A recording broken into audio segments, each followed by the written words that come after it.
ဓမ္မတရားတွေကို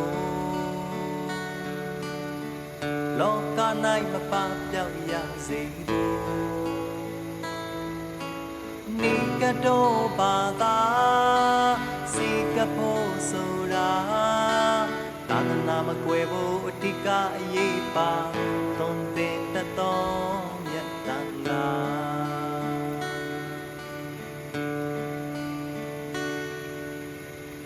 လူဘဝခဏရတဲ့အခိုက်တန်မှာ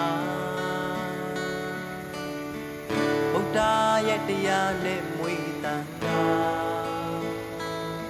229သွေးဝိနိတိတ်ခါရီ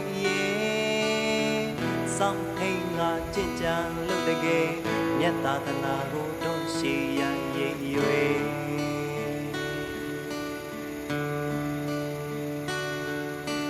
ဒီလာအားဤဝပါတိတမာရီတရားရင့်ကျက်တည်ကြည်ဘုံပညာကြီးမားလာပါ